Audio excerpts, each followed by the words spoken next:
ಸೃಷ್ಟೀಕರಣಕ್ಕಾಗಿ ಪತ್ರಿಕಾ ಪ್ರಕಟಣೆ ಪ್ರಚಾರಪಡಿಸಲು ತಿಳಿಸುವುದೇನೆಂದರೆ, ಶ್ರೀ ಮಲ್ಲೇಶ್ ಪಾಯ್ಸ್ ವಕೀಲರು ಗಂಗಾವತಿ ತಮಗೆ ಈ ಮೂಲಕ ಸ್ಪಷ್ಟಪಡಿಸಿ ತಿಳಿಯಪಡಿಸುವುದೇನೆಂದರೆ, ಕರ್ನಾಟಕ ಹೈಕೋರ್ಟ್ನಲ್ಲಿ ಭಾರತ ಸರ್ಕಾರ ಮತ್ತು ಕರ್ನಾಟಕ ಸರ್ಕಾರದ ವಿರುದ್ಧ ಪ್ರಕರಣಗಳ ಸಂಖ್ಯೆಗಳು ಸಾರ್ವಜನಿಕ ಬಳಕೆಗೆ ಇರುವ ಕೆರೆ, ಕಾಲುವೆ, ಸರೋವರ, ಇತರೆ ಜಲಮೂಲಗಳ ಸಾರ್ವಜನಿಕ ಉಪಯೋಗಕ್ಕೆ ಒಳಪಡುವ ಸಾರ್ವಜನಿಕರ ಹಿತಾಸಕ್ತಿಯನ್ನ ಒಳಗೊಂಡ ಪರಿಸರ ಸಂರಕ್ಷಣೆಗೆ ದಾಖಲಾಗಿ ಅಂತಿಮ ಆದೇಶವನ್ನ ಒಳಗೊಂಡ ಪ್ರಕರಣಗಳ ಉಲ್ಲೇಖವನ್ನಿಟ್ಟುಕೊಂಡು ಗಂಗಾವತಿ ತಾಲೂಕಿನಲ್ಲಿ ಕೆರೆಗಳ ಸಂರಕ್ಷಣೆ ಮಾಡುವ ಸಂಬಂಧ ಹಾಗೂ ಕೆರೆ ಒತ್ತುವರಿಯನ್ನ ತೆರವುಗೊಳಿಸುವ ನಿಟ್ಟಿನಲ್ಲಿ ಮಾನ್ಯ ಜಿಲ್ಲಾಧಿಕಾರಿಗಳು ಕೊಪ್ಪಳ ಇವರ ಅಧ್ಯಕ್ಷತೆಯಲ್ಲಿ ದಿನಾಂಕ 15/5/2026ರಂದು ನಡೆದ ಸಭೆಯಲ್ಲಿ ನಿರ್ದೇಶಿಸಿದಂತೆ ಗಂಗಾವತಿಯ ವಿರುಪಾಪುರ ತಾಂಡಾದ ಸುತ್ತಲಿನ ಗುಡ್ಡದ ನಿವಾಸಿಗಳು, ಭೂ ಸಾಗುವಳಿದಾರರು ಸೇರಿದಂತೆ ಕನಿಷ್ಠ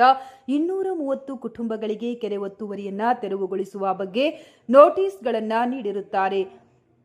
ಕೆರೆ ಒತ್ತುವರಿ ಆಗಿರುವ ಬಗ್ಗೆ ಯಾವುದೇ ಕಚೇರಿಯಲ್ಲಿ ನಾನು ಲಿಖಿತವಾಗಿ ಆಗಲಿ ಮೌಖಿಕವಾಗಲಿ ದೂರನ್ನ ನೀಡಿರುವುದಿಲ್ಲ. ಸುದ್ದಿ ಮಾಧ್ಯಮದವರಲ್ಲಿ ನಾನೇ ದೂರನ್ನ ನೀಡಿದ್ದು, ಅದನ್ನಾಧರಿಸಿ 230 ಕುಟುಂಬಗಳಿಗೆ ಒತ್ತುವರಿ ತೆರವು ನೋಟಿಸ್ಗಳನ್ನು ನೀಡುತ್ತಾರೆಂದು ಸಂತ್ರಸ್ತ ಜನಗಳು ತಪ್ಪಾಗಿ ಭಾವಿಸಿರುತ್ತಾರೆ. ನಾನು ವೃತ್ತಿಯಲ್ಲಿ ವಕೀಲನಿರುವ ಕಾರಣಕ್ಕೆ ಕೇವಲ ಕಾನೂನು ಸಲಹೆಯನ್ನ ಮಾತ್ರ ನೀಡಿರುತ್ತೇನೆ.